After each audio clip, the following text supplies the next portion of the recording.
Rohingya refugee Senoara Khatun knew nothing about HIV/AIDS until doctors found the immunodeficiency virus in her blood, days after the expectant mother and her husband escaped to Bangladesh last month. Khatun, 24, was 31 weeks into her term when she received the diagnosis, but it was too late to abort the pregnancy, the physicians told the couple. Khatun gave birth 2 weeks ago to their first child, a girl named Renu, who, as they feared, was born HIV positive. After arriving here, we went for a regular checkup to see if everything was okay with her pregnancy.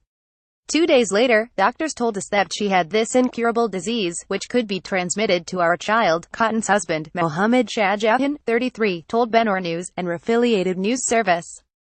Khatun and her newborn are among 62 cases of HIV, made up by a majority of women but also including at least 11 children, that have been confirmed in overcrowded Rohingya refugee camps along Bangladesh's southeastern border, according to Dr. Shaheen Chowdhury, the resident medical officer RMO of a government-run hospital in Cox's Bazar, where the mother and baby are being treated. One of the 62, a woman, has since died of AIDS. Physicians and other health experts estimate that thousands of refugees in the camps are infected with the HIV virus that causes AIDS, but have yet to be diagnosed. If we come to grips with the actual scale of the problem, it would be very frightening, Chowdhury, who is overseeing the treatment of HIV-positive Rohingya in Cox's Bazar, the southeastern district that houses the refugee camps and settlements, told Senoara News. Myanmar, from where 615,000 Rohingya Muslims have fled to Bangladesh since August 25, according to the latest UN estimates, has Southeast Asia's second highest prevalence of HIV after Thailand, with about 230,000 people of the total population of about 51 million living with the virus as of 2016, according to UNAIDS. Myanmar is one of 35 countries that together account for 90% of new infections globally. We estimate that at least 5,000 Rohingya, who have arrived in Bangladesh since August 25, are HIV positive, Chowdhury said. A military crackdown in Myanmar's Rakhine state spurred the ongoing influx of refugees. It followed attacks on police and army posts there that were blamed on Arakan Rohingya Salvation Army (ARSA) insurgents. About 1 million Rohingya refugees, including those who fled earlier cycles of violence in Rakhine, are sheltering in southeastern Bangladesh. Stigma Salam, a government-appointed civil surgeon in Cox's Bazar, said more than 2,000 doctors, interns and others were working to detect HIV at the refugee camps in the district. A lot of the Rohingya are either unaware they are HIV positive or they try to hide it due to the stigma attached with the disease, Salam told Senoara News. However, of the 62 confirmed cases, only 5, like Khatun, were unaware they were carrying the virus, Chowdhury said.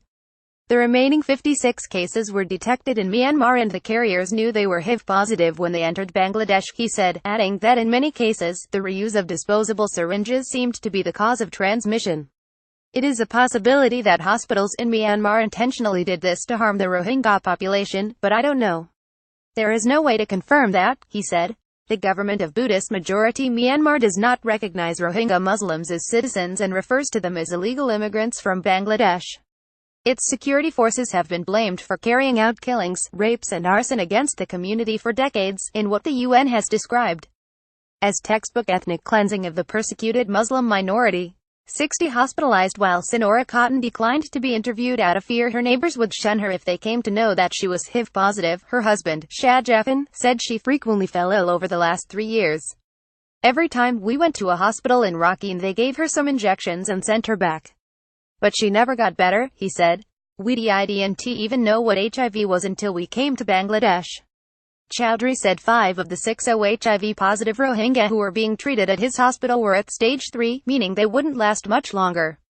All HIV patients, including those at stage 3, visit the hospital for their antiretroviral treatment and go back to the camps, he said, adding that hospital staff also provided counseling to the patients and their guardians to help them maintain a positive state of mind.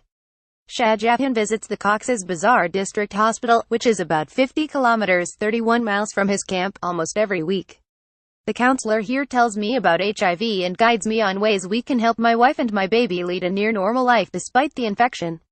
My only aim is to keep my wife and child alive and happy for as long as I can, he said. Reported by Senoara News, an affiliated news service.